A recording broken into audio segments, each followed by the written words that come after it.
it shall come to pass in the last days, saith God, I will pour out of my spirit upon all flesh, and your sons and your daughters shall prophesy, and your young men shall see visions, and your old men shall dream dreams. Acts chapter 2, verse 17.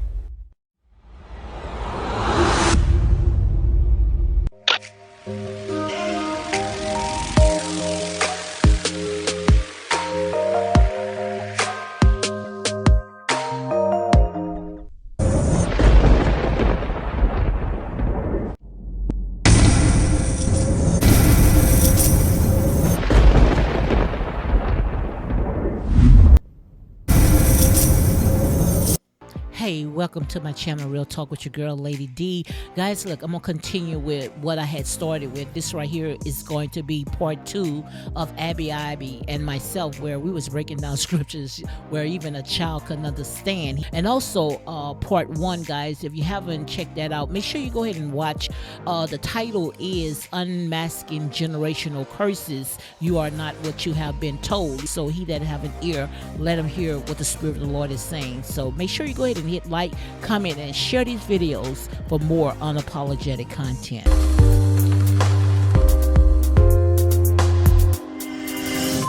Okay, so this right here is part 2 of Abby and myself, and I do not, need to go ahead and reintroduce who she is. So make sure you go ahead and check out the previous videos that Abby and we had made. And also, I believe that when it comes to this younger generation, they are rising, they are not, and they are fierce, and they are ready to rip the sheets off of these wolves in sheep clothing, and they won't compromise.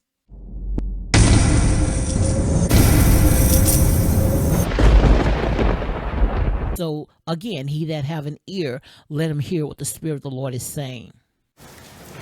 Yes, my queen sister. So the minute, remember, okay, so the awakening is happening. It has been happening for decades, but it was like at a creeping stage then, very few people. And the explosion happened at the height of COVID, when the more of us become awoken. Now, with that, you're going to have the wicked trying to suppress that and trying to deny it and try to make it seem not credible, right? And part of what will cause that is that some of us will wake up and feel as if, okay, I'm the Messiah, because they got a glimpse into the truth. They got a glimpse into the light, and they're so overwhelmed by it that they now think this is about them. They now think that they are the one, or the only one that has it correct, or they have the entire picture, when that's not true. So they exalt themselves and they make a fool of themselves. And that's only putting yourself back to sleep when your focus is now on, oh, I'm the Messiah, or I'm the chosen one, or I'm the solely called person for this. And then that's a disappointment to Soninanini, to the creator, to the almighty of the earth. It's a big disappointment. And even though he knew the spirit that would have come upon you, you because the fact that you're going to be now all about your ego and thinking you're the one, then the only job you were assigned was just to do the bit that you did, and that's where it ends for you, because you no longer give Sunny Nanny in the glory. You're glorifying yourself, right? You're thinking a little bit too highly of yourself, because it's an entire body. It's an entire body. It's every single one of us that is awoken, that is going to perform the function of the whole body. It's we all don't have the truth.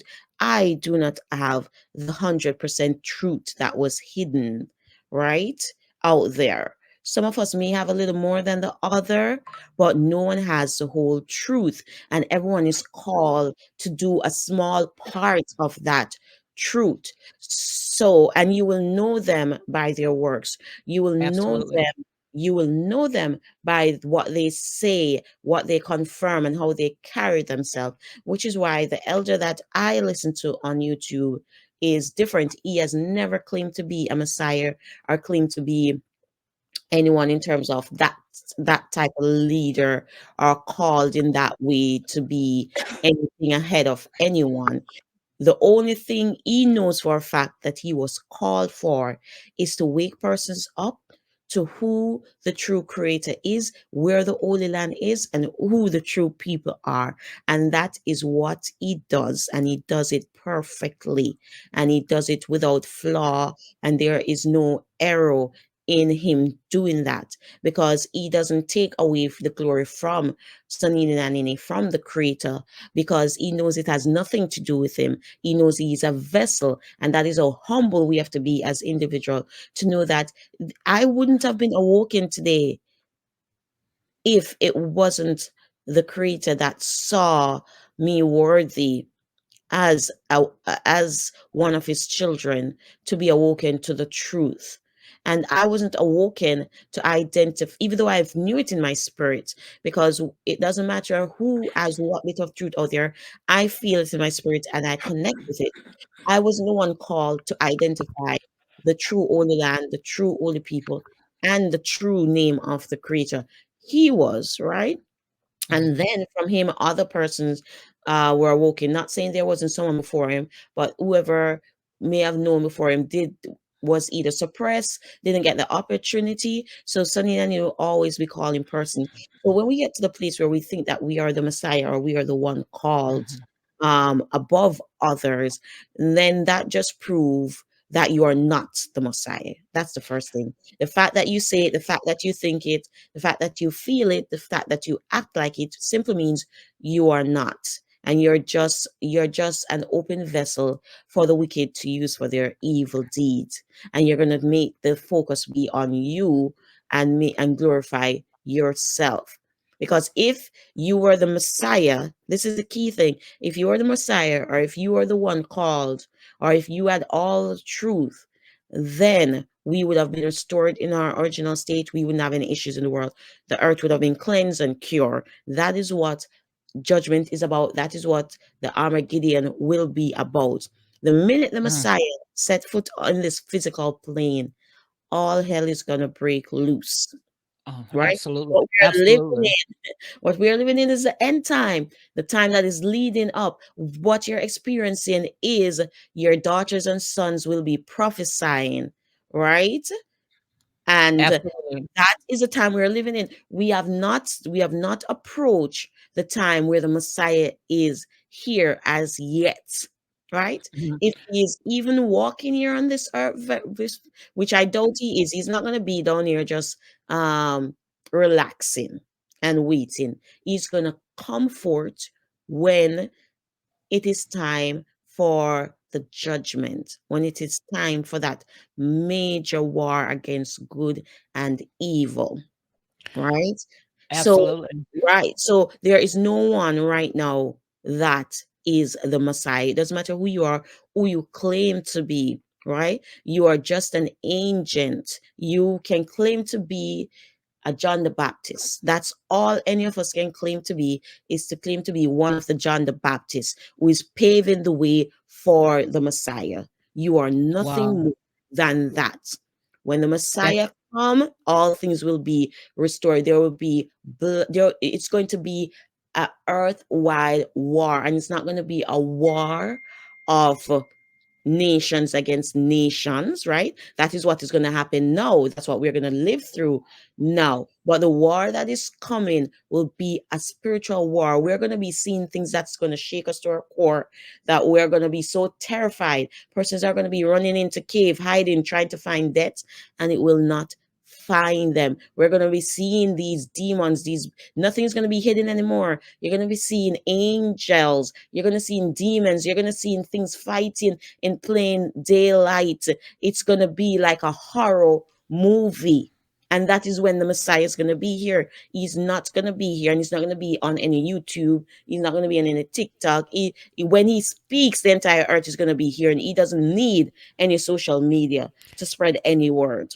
Wow, that's a lot. And I like how you went ahead and put it together that it can be in the broad daylight. Like I said, no man knows the hour nor the time when the Son of Man is going to come. And the thing about it is that many of us, we think that it's just going to be some hocus pocus story that, we all read that the Son of Man is going to pop out of the sky. But, it's not going to be like that because a sheep knows the voice and a stranger they will not follow. It's going to be someone that is amongst us, but it's not going to be a one man show. Just like I had said earlier, it's going to be when we come together, when we get in position, and then everything else is going to follow.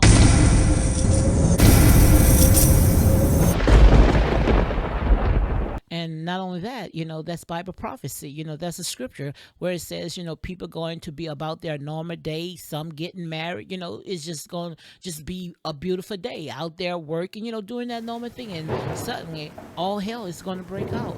But the question is why we don't see it, why we don't see that this right here is nothing but a fixed fight. How we fighting white supremacists on one hand and we fighting each other on the other hand. When we going to realize that all this has nothing to do with us? That is because after 400 years of slavery with the European and 1400 with the Arab, not to mention the hidden Asian slavery that went on in the background throughout all of this. After that period of time, we have become so afraid, so submissive um, to the ideals of these alien races that walk among us. It's we are suffering Stockholm syndrome, right? Wow. So they make sure and it's not by accident, it was intentional throughout those years of slavery, oppression, colonization, wars. Throughout that time, they ensure that there was a divide created among us, where you have the house slave, you have the field slave. The field slaves are the one that is most likely to be the ones waking up and the ones that are trying to pull us out of our own downfall. The house slave, being that they don't have to suffer the burning sun and the picking of the cotton, they're inside the house of the slave master, cleaning, making tea, and so forth, and they feel so comfortable being the chosen Negro to be in the house of the oppressor. They don't want that to end, right? So they are suffering a much more deep rooted Stockholm syndrome where they actually believe the lies that they are being fed, believe the fantasy that they're living.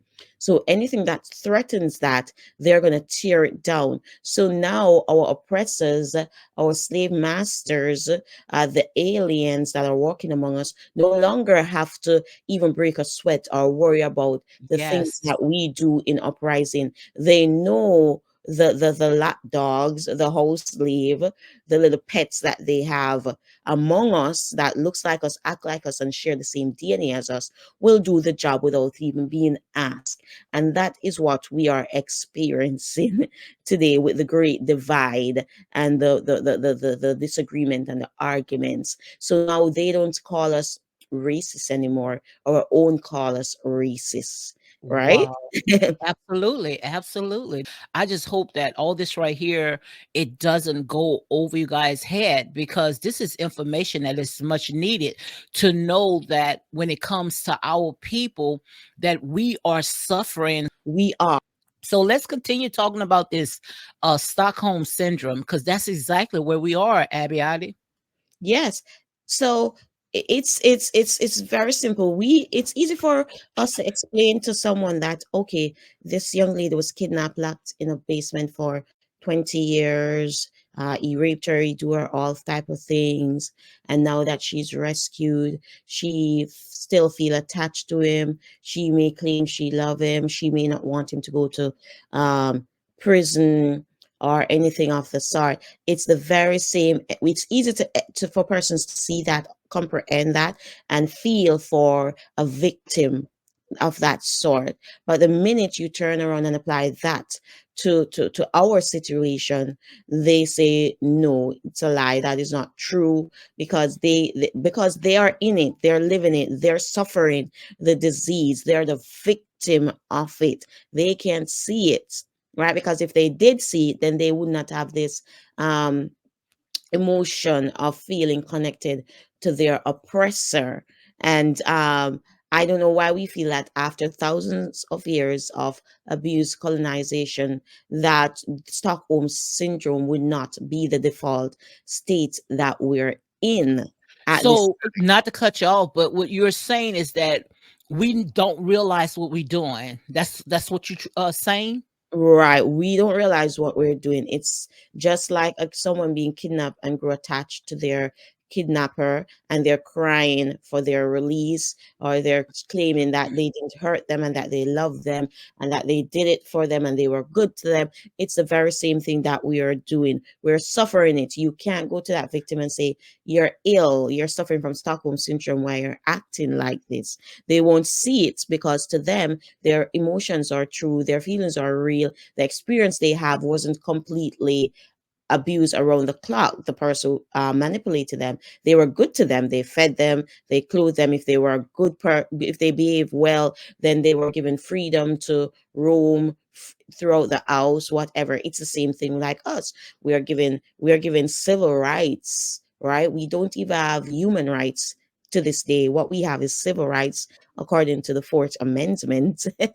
It's not Mhm. human rights. So the other races have human rights, we have civil rights, but because we have that small freedom, right? We use that and crave, latch on to our oppressor, and we'll cry for them, we'll beg for them. Will those of us who fight against them and their oppressive behavior, those that are in the Stockholm syndrome state, will want to even kill their own brothers and sisters Wow. against it. That is how terrible. We have the worst state of Stockholm syndrome that is ever existed on earth. No kidnap or Wow. rape victim or victim of war have been through that level of Stockholm syndrome as we have been, because even though slavery supposedly ended hundreds of years ago, we are still manifesting that Stockholm syndrome. We have not addressed our psychological state to get ourselves to wake up from it. So we're still doing it to this very day.